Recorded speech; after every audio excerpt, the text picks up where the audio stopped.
नमस्कार, RA news देख रहे हैं आप। मैं हूं आपके साथ पल्लवी सिंह। बुलेटिन की शुरुआत करेंगे इस वक्त की बड़ी और अहम खबर के साथ, जो कि लखनऊ से सामने आ रही है। आपको बता दें, लखनऊ में 3 से 6 साल के बच्चों को प्री स्कूल किट दी जाएगी और ये किट देगी योगी सरकार। योगी सरकार अब आंगनबाड़ी केंद्रों पर बच्चों को ये किट बांटेगी, जहां बच्चों को मिलेंगे खिलौने और पढ़ना लिखना भी छोटे बच्चे सीख सकेंगे। आपको बता दें, बच्चों के लिए सर्वांगीण विकास के कार्यक्रम भी चालू किए जाएंगे, जहां पर 175 करोड़ लागत से 199 आंगनबाड़ी केंद्र बनाए जाएंगे। आपको बताते चले कि 16 करोड़ की लागत से सरकार ये प्री स्कूल किट बांटने जा रही है। आपको बता दें, बच्चों को प्री स्कूल किट दी जाएगी, जहां पर सर्वांगीण विकास कार्यक्रम भी लागू किए जाएंगे और इसी दौरान बच्चों को ये किट योगी सरकार बांटने जा रही है, जिसकी कीमत आपको बता दें 175 करोड़ लागत से बनाई जाएंगी 199 किट्स और 16 करोड़ की लागत से सरकार ये किट बांटेगी। और रायबरेली सदर कोतवाली क्षेत्र से एक ऐसा मामला सामने आया है, जहां एक पुत्र ने पैसों के लिए अपने ही पिता को खूब पीटा। और आपको बता दें कि पिता की रिटायरमेंट के बाद से ही बेटे की नजर उनकी पेंशन पर थी, जिसके चलते उसने अपने ही पिता पर हाथ उठा दिया। यही नहीं, बल्कि बेटे पर अवैध असला फैक्ट्री संचालक और भूमाफियाओं समेत जिसे विभिन्न थानों में जैसे गंभीर आरोप भी दर्ज थे और आपराधिक मुकदमे पहले से भी दर्ज थे। पिता ने बेटे के खिलाफ पुलिस से शिकायत भी की, लेकिन पुलिस ने अभी तक कोई कार्रवाई नहीं की है। और इसी खबर पर ज्यादा जानकारी के लिए हमारे संवाददाता हमारे साथ जुड़ चुके हैं ओम शंकर। ओम शंकर, आपसे जानना चाहेंगे कि इस पूरे मामले में अब क्या कुछ अपडेट है। देखिए, ये कलयुगी पुत्र की एक करतूत है जो सामने आई है।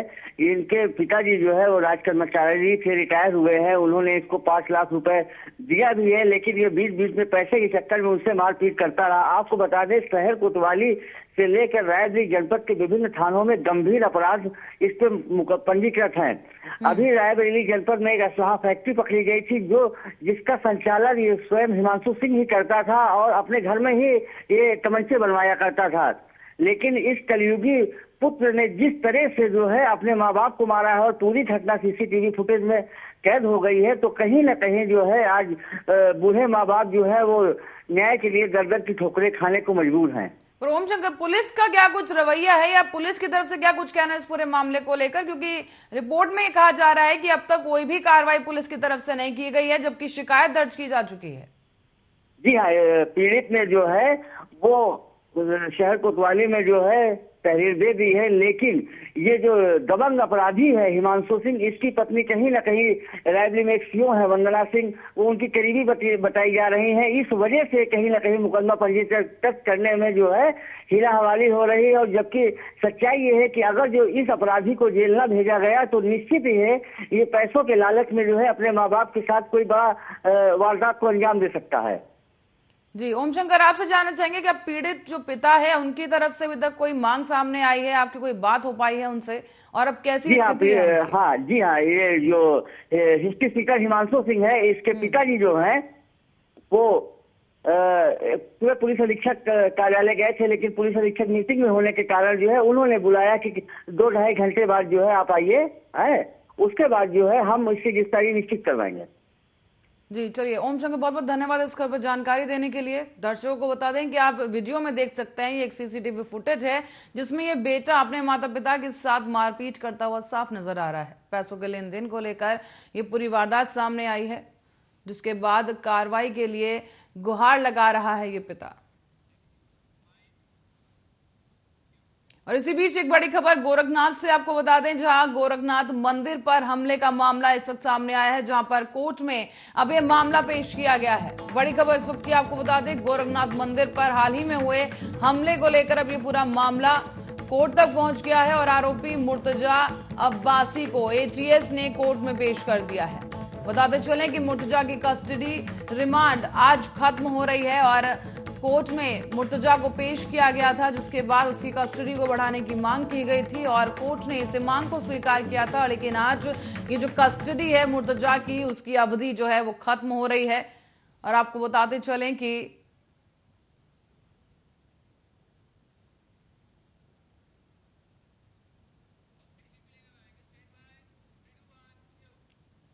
तो वहीं आगरा में केंद्रीय राज्य मंत्री अर्जुन राम मेघवाल और डॉक्टर भीमराव अंबेडकर जयंती के उपलक्ष्य में आयोजित किए गए भीमनगरी के कार्यक्रम में मुख्य अतिथि के रूप में पहुंचे थे। यहां तेज हवाओं के कारण लाइट का स्टैंड मंच पर ही आ गिरा, लेकिन केंद्रीय मंत्री बाल बाल इस घटना से बच गए हैं। आपको बताते चलें कि लाइट का स्टैंड गिरने की वजह से 6 लोग गंभीर रूप से घायल हो गए और एक की मौके पर ही मौत हो गई है। इससे पूरे इलाके में हड़कंप मच गया है। साथ ही आपको बता दें कि लैंप गिरने की वजह से वहां पर काफी अफरा तफरी का माहौल बच गया। हालांकि मंत्री को किसी तरह की चोट नहीं लगी है। आप देख सकते हैं, ये तस्वीरें हम आपको दिखा रहे हैं कि लाइट स्टैंड गिरने की वजह से स्टेज पर अफरा तफरी का माहौल है और इस दौरान आपको बता दें एक शख्स हादसे का शिकार हो गया जिसकी मौत हो गई है। हालांकि कई लोग घायल हुए हैं जिन्हें इलाज के लिए तत्काल ही अस्पताल में भर्ती करा दिया गया। ये पूरा मामला जो सामने आया है अंबेडकर जयंती के मौके पर देखने को मिला, जहां पर एक लाइट स्टैंड गिरने की वजह से यह हादसा हुआ है।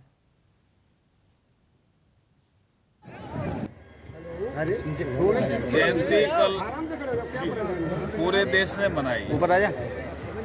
मैं आगरा आज भीमनगरी में तो एक वार्षिक उत्सव होता है उसमें आया हूँ। एक बड़ा विषय पूरे देश में चला है कि बाबा साहब भीमराव अंबेडकर जी का व्यक्तित्व बहुत विशाल था। सारे पहलू, सारे पक्ष जनता के सामने आने चाहिए। वो एक बहुत बड़े अर्थशास्त्री थे, विधिवेता थे, सामाजिक न्याय के पुरोधा थे, लेकिन उनको सीमित किया बहुत से लेखकों ने कि वो दलित नेता, या अगर ज्यादा कोई बोला तो संविधान निर्माता। लेकिन उनका व्यक्तित्व बहुत विशाल था। कोई ऐसा क्षेत्र नहीं था जिसमें उन्होंने काम नहीं किया। चाहे आरबीआई की स्थापना से लेकर के फाइनेंस कमीशन की स्थापना से लेकर के, और जब वो वाइसराय काउंसिल में मेंबर थे तो वाटर मैनेजमेंट के समय उस समय उन्होंने कहा कि नदियां जुड़नी चाहिए देश की। ऐसे हमारे दूरदृष्टा जो बाबा साहब भीमराव अंबेडकर रहे।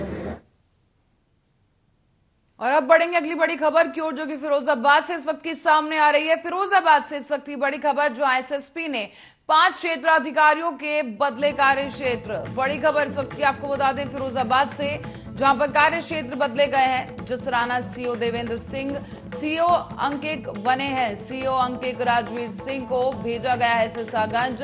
कमलेश कुमार को सिरसागंज से भेजा गया शिकोहाबाद, और शिकोहाबाद अविनेश कुमार को सीओ जसराना बनाया गया है। आपको बता दें विनय कुमार को इस दौरान जिला मुख्यालय पर क्षेत्राधिकारी कार्यालय से अटैच कर दिया गया है। बड़ी खबर इस वक्त की आपको बता दें 4 बड़े तबादले यहां पर किए गए हैं। फेरबदल यहां पर देखने को मिला है, जहां पर जो है आपको बता दें कि कमलेश कुमार को सिरसागंज से भेजा गया है शिकोहाबाद, और इसी क्रम में शिकोहाबाद से अनिवेश कुमार को सीओ जसराना बना दिया गया है।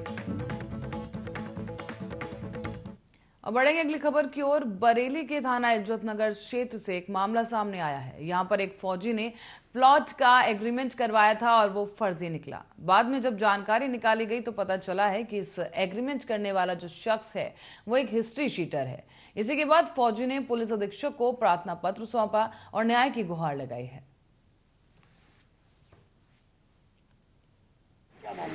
मेरा मामला है जमीन का, जो एक शहर पर हकनस का राकेश मौर्य से मैंने मकान लिया था 14,10,000 में, जिसमें कि मुझसे 5 लाख का बयाना लिया था और 1,25,000 नगद कैश लिया था। उससे पहले प्लॉट दिया था मेरी सिस्टर से, उसने 2,75,000 रुपये बयाना में लिए थे। टोटल उसके पास अमाउंट 9 लाख रुपये पहुँच चुका था। 9 लाख की जब मैंने उसको बोला था रजिस्ट्री करवा दो या फिर मेरा पैसा वापस कर दो, पैसे वापस करने के लिए उसने मुझे नवंबर में चेक दिए थे। चेक पूरा बाउंस हो गए। अभी मुझे छुट्टी आया था मार्च में, तो उसने मुझे, मैं उसके घर गया तो धमकी दी, बोला जा तुझे जो बिगाड़ना वो बिगाड़ लेना मेरा, मैं तुझे पैसे नहीं दे रहा, और मतलब उल्टा सीधा गालियाँ दे करके जान से मारने की धमकी दी। फिर जब चौकी में मामला पहुंचा वहाँ पे, तो एक एसआई थे जितेंद्र सिंह करके, तो मैं जब उनके पास गया तो उन्होंने बैठे के बात की और मुझे बताया, बोला कि फौजी देख तू अपना दिमाग को यूज कर, और तेरे पास दिमाग नहीं है तो दिमाग से बोले काम ले। तो मैंने कहा आप बताइए किस तरीके से दिमाग से काम ले। तो उन्होंने बोला कि तेरा 9 लाख है तो समझौता कर ले 50-50 में, जैसा भी करके तेरे को पूरा पैसा नहीं मिलेगा और तू इसका घर का बात कुछ नहीं बिगाड़ पाएगा। उन्होंने इस तरीके से मेरे को बहुत कुछ बोला। तो मैंने उनसे ये भी कहा कि मैं कहीं गलत नहीं बोल रहा हूँ, सारा कुछ प्रूफ है, सामने वाले के कोई प्रूफ ऐसा नहीं है कि प्रूफ है तो मैं गलत साबित हो जाऊँगा और उसको आप सही साबित कर दूँ। बट उनके पास ऐसा कोई प्रूफ था नहीं, मुझे ही दबाया और मेरे चेक और नोटरी वो सब कुछ एसआई साहब ने उनकी दिलवा दिया जबरदस्ती वो। और खबर फतेहपुर से है, जहां स्वच्छ भारत मिशन की खुलेआम धज्जियां उड़ाई जा रही है। मामला है विकासखंड खजूहा मुख्यालय के सामने बने ऐतिहासिक रॉडन तालाब का। यहां पर एक स्थिति बद से बदतर होती जा रही है। आपको बता दें कि जनप्रतिनिधियों और अधिकारियों को बताने के बावजूद ध्यान नहीं दिया जा रहा और लोगों का यह आरोप है कि जनप्रतिनिधियों और अधिकारियों को केवल कोरा आश्वासन ही उनसे मिला है।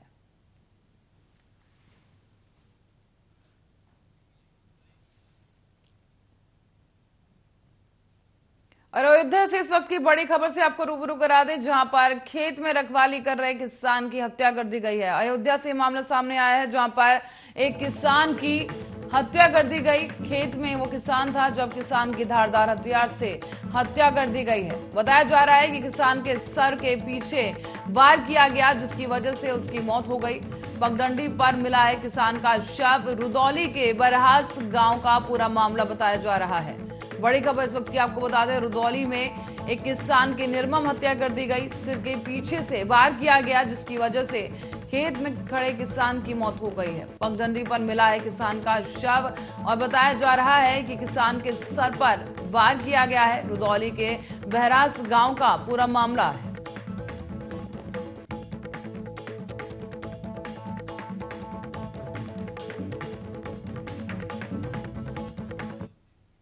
और इसी बीच रुकेंगे बरेली के लिए, जहां बरेली से इस वक्त की बड़ी खबर सामने आ रही है। यहां जमीनी विवाद के चलते जमकर लाठी डंडे चले हैं। कानून को अपने हाथ में लेते हुए दिखे दो पक्ष बरेली में, जहां पर जमीनी विवाद को लेकर आपस में भिड़ंत हो गई और दोनों पक्षों के कई लोग इस दौरान घायल बताए जा रहे हैं। दोनों पक्षों पर फिलहाल मुकदमा दर्ज कर दिया गया है और इस घटना का वीडियो भी अब तेजी से वायरल हो रहा है। नवाबगंज थाना क्षेत्र का ये पूरा मामला बताया जा रहा है और आपको बताते चलें कि इस पूरे मामले को लेकर पुलिस जांच में जुटी है और हमले में दोनों पक्षों के कई लोग घायल हो गए हैं। आपको वीडियो दिखा दें, ये वीडियो तेजी के साथ वायरल हो रहा है। यहाँ पर ये दो पक्ष हैं जो लड़ रहे हैं लाठी डंडों से, एक दूसरे पर वार किए जा रहे हैं और जमीनी विवाद को लेकर ये मामला भड़का और यहां पर दोनों ही पक्ष एक दूसरे के साथ मारपीट करते नजर आ रहे हैं। साथ ही आपको बताते चलें कि इस दौरान कई लोग गंभीर रूप से घायल हुए हैं, जिन्हें अस्पताल में भर्ती कराया गया है। साथ ही कई लोगों के खिलाफ मामला दर्ज कर लिया गया है। और इसी खबर पर ज्यादा जानकारी के लिए रुपेंद्र हमारे संवाददाता हमारे साथ फोन लाइन पर जुड़ चुके हैं। रुपेंद्र, आपसे समझना चाहेंगे कि इस मामले में अब क्या कुछ अपडेट है, कितने लोग घायल बताए जा रहे हैं? देखिए, आपको बताना चाहूंगा कि ये थाना नवाबगंज का मामला है। वहां पर गांव है एक भौर नगला, वहां का मामला है। ये जमीनी इनमें विवाद चल रहा था दोनों पक्षों में आपस में। तो विवाद को लेकर इन दोनों पक्षों में मारपीट हुई। मारपीट होने के बाद कई लोग इसमें घायल हुए हैं, जिन्हें जो है जिला अस्पताल में भर्ती कराया गया है। फिलहाल जो है पुलिस ने मुकदमा पंजीकृत कर लिया है, छानबीन जारी रखी है। जी पल्लवी। तो रुपेंद्र, इस मामले को लेकर पहले भी क्या इस तरह के कोई विवाद सामने आया है? क्योंकि काफी बुरी तरह एक दूसरे को मारते हुए हम देख पा रहे हैं। छुटपुट लड़ाइयां इनमें जो है पहले खेत में बंटवारे के लोगों को पहले भी हुई थी, छुटपुट हुई थी। लेकिन अब जो है वीडियो में साफ तौर से देखा जाता है कि विकराल रूप ले लिया लाठी डंडों की लड़ाई ने, जिसमें जो है 3 लोग घायल भी हुए हैं। तो रुपेंद्र, ये क्या परिवार वाले ही आपस में हैं जिनके बीच विवाद हुआ है या आस पड़ोस के लोग हैं? ये कुछ पता चल पाया है? ये सब जो है खेत के पड़ोसी हैं, खेत के पड़ोसी कहेंगे, जिनका खेत पड़ोस में था। मेड़ को बताया जा रहा है। इनमें पहले भी कभी हुआ था कि मेड़ काटने के लेके जो है इसमें विवाद हुआ है इनमें। जी पल्लवी जी, और इस जमीन को लेकर क्या कुछ कहा जा रहा है? पीड़ित पक्ष की तरफ से क्या कहा गया और पुलिस की तरफ से क्या कुछ इसमें जांच अब तक सामने आई है? पीड़ित पक्ष तो तीनों जो पक्ष में है वो तीनों घायल हैं। एक फिलहाल जो है अस्पताल में भर्ती है। पुलिस ने मुकदमा पंजीकृत कर लिया है और छानबीन जांच कर रही है कि किसकी गलती थी, क्या नहीं था। उसी आधार पर कार्रवाई करेगी पुलिस। जी पल्लवी। चलिए रुपेंद्र, बहुत बहुत धन्यवाद इस जानकारी के लिए। दर्शकों को बता दें कि वीडियो है जिसमें दो पक्ष एक दूसरे के साथ मारपिटाई कर रहे हैं और अब ये सोशल मीडिया पर भी वायरल हो गया है। हालांकि कई लोग घायल हुए हैं और पुलिस इस पूरे प्रकरण में इस वक्त जांच में जुट चुकी है। और प्रयागराज के नैनी थाना क्षेत्र से एक ऐसा मामला सामने आया है जहां पर एक ड्राइविंग सीख रही महिला ने महिला सफाई कर्मी को जोरदार टक्कर मार दी और कार के नीचे रौंद दिया है। इससे सफाई कर्मी गंभीर रूप से घायल हो गई और आसपास मौजूद सफाई कर्मियों ने पुलिस को इस पूरे मामले की सूचना दी है। आपको बता दें, तत्काल ही घायल को अस्पताल ले जाया गया और जहां पर डॉक्टर्स ने महिला सफाई कर्मी को मृत घोषित कर दिया है। इसकी जानकारी देते ही अन्य सफाई कर्मियों ने महिला ड्राइवर की गिरफ्तारी और सफाई कर्मी को मुआवजा देने के लिए मांग उठाई है।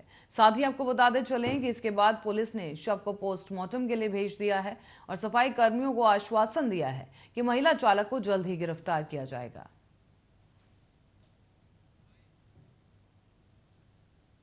और बढ़ेंगे अगली खबर की ओर। फिरोजाबाद से मामला सामने आया है, जहां तेज रफ्तार का कहर देखने को मिला। एक मैक्स और कैंटर गाड़ी में आमने सामने से जोरदार भिड़ंत हो गई है, जहां 2 लोगों की मौके पर ही मौत हो गई, जबकि 10 लोग गंभीर रूप से घायल हो गए हैं।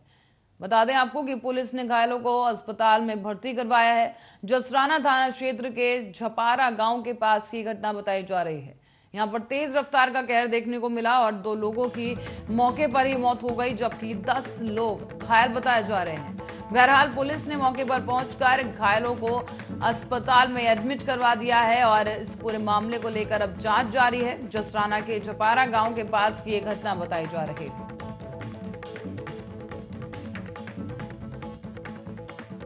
तेज रफ्तार का ये कहर फिरोजाबाद से सामने आया है, जहां पर मैक्स गाड़ी और कैंटर के बीच ये जोरदार भिड़ंत हुई है, जिसमें 2 लोगों की मौत और 10 लोग घायल हो गए हैं।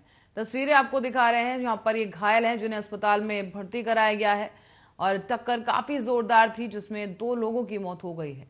आपको बता दें एक कैंटर था और इसके साथ ही एक गाड़ी थी मैक्स, जिसके बीच में ये भिड़ंत हुई है।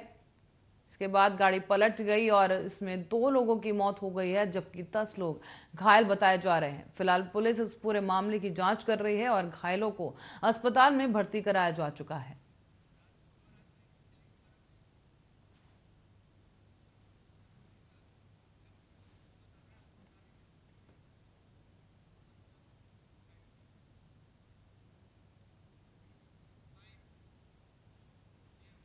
तो रायबरेली में पुलिस को एक बड़ी सफलता हाथ लगी है। यहाँ आपको बता दें कि एटीएम कार्ड बदलकर उनके पैसे निकाल लेने वाले एक ऐसे ही गैंग को पुलिस ने अब गिरफ्तार कर लिया है। पुलिस के हत्थे चढ़ी है ये गैंग, जिसके चलते कई घटनाओं के बाद उचाहार पुलिस ने प्रतापगढ़ के रहने वाले इन 4 युवाओं को पकड़ लिया है। बता दें कि पूछताछ में पकड़े गए आरोपियों ने बताया है कि वो अब तक रायबरेली समेत कई जिलों में दर्जनों मामलों को अंजाम दे चुके हैं। फिलहाल पुलिस ने इनके पास से अवैध असला और कई एटीएम कार्ड समेत 13,000 रुपए नगद बरामद कर लिए हैं।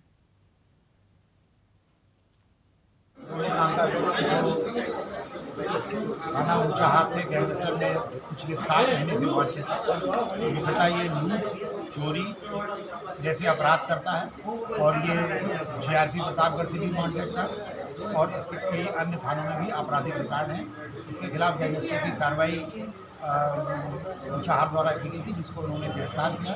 पुलिस अधीक्षक द्वारा इसमें 25,000 रुपये का इनाम भी घोषित किया गया था, जिसको आज इन्होंने गिरफ्तार करके न्यायिक का रहने वाला रोहित।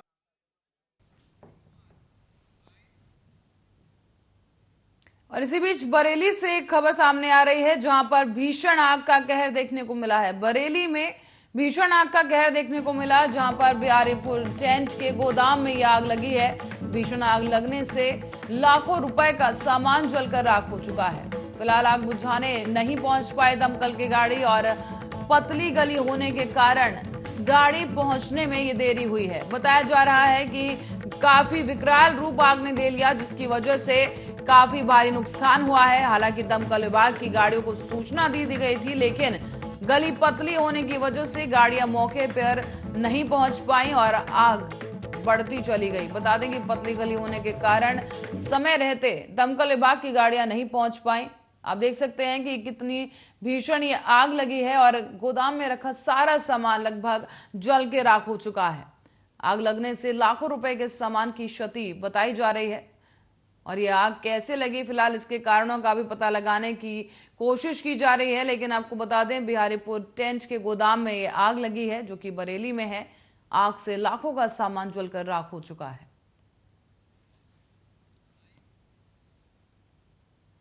और नींबू के दाम बेकाबू हुए तो ग्राहकों के साथ साथ दुकानदारों की भी चिंता बढ़ गई है। एक एक नींबू की कीमत 10 और 15 रुपए पहुंची तो दुकानदारों ने इनकी हिफाजत भी शुरू कर दी है। रायबरेली के गल्ला मंडी में सब्जियों के थोक विक्रेता जितेंद्र सोनकर ने इसके लिए नायाब तरीका निकाला है। नींबू की सुरक्षा के लिए उन्होंने एक मोबाइल सीसीटीवी कैमरा ठीक नींबुओं के ढेर पर फोकस करके लगा दिया। हालांकि गल्ला मंडी में पहले से ही सीसीटीवी कैमरास लगे हुए हैं, लेकिन इसके बावजूद तो कहते हैं कि प्रदेश में कई जगह नींबू लूटे जाने की खबर सामने आ चुकी है और इसी खबर से सबक लेते हुए उन्होंने एहतियात के तौर पर एक कदम उठाया है, जहां आपको बता दें कि नींबू पर ही उन्होंने सीसीटीवी कैमरा लगा दिया है। इसी के साथ ही बढ़ेंगे अगली खबर की ओर और यहाँ पर आगामी 30 जून से शुरू होने वाली अमरनाथ यात्रा में जाने वाले यात्रियों के लिए जिला अस्पताल रायबरेली ने बड़ी राहत पहुंचाई है। यात्रियों को चिकित्सीय जांच के लिए जहां पहले भटकना पड़ता था, तो वहीं अब इस बार सिंगल विंडो सिस्टम के जरिए उन्हें एक ही दिन में मेडिकल रिपोर्ट सौंपी जा रही है। आपको बता दें कि सीएमएस जिला अस्पताल ने इसके लिए एक सिटीजन चार्टर जारी किया है और चार्टर के मुताबिक यात्री को ₹1 का पर्चा बनवाने के बाद जांच केंद्र में उपस्थित होना होगा। ये प्रत्येक दिन 30 यात्रियों का एक दिन में ही जांच कार्य पूरा कर शाम 3 बजे जांच रिपोर्ट सौंप दी जाएगी।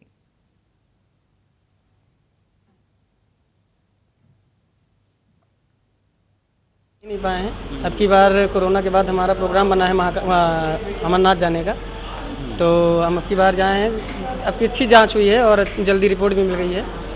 ये भटकना तो नहीं पड़ा? नहीं, ज़्यादा नहीं, कुछ परेशानी। क्या करना पड़ा है? एक ही जगह सब हो गया? हाँ सर, एक ही जगह पे अधिकतर। दिनांक 11 अप्रैल से हमारे अमरनाथ यात्रियों के लिए एक रजिस्ट्रेशन का प्रोग्राम है, जिसमें ₹1 खाली पर्चा बनता है। उसके बाद आपकी सारी जांचें, एक्सरे, ईसीजी, पैथोलॉजी की जांचें निःशुल्क है और उसके बाद फिर मेडिकल बोर्ड बैठता है, सारी जांचें होती है आपका हार्ट की, लंग्स की, और उसके बाद आपको एक मेडिकल सर्टिफिकेट दिया जाता है और सारी ये सुविधा निःशुल्क है। अगर कोई भी आदमी इस चीज़ में अगर शुल्क लेता है, वो तुरंत तत्काल हमको सूचित करे, उसके विरुद्ध हम कानूनी कार्रवाई करें। दिनांक 11 अप्रैल।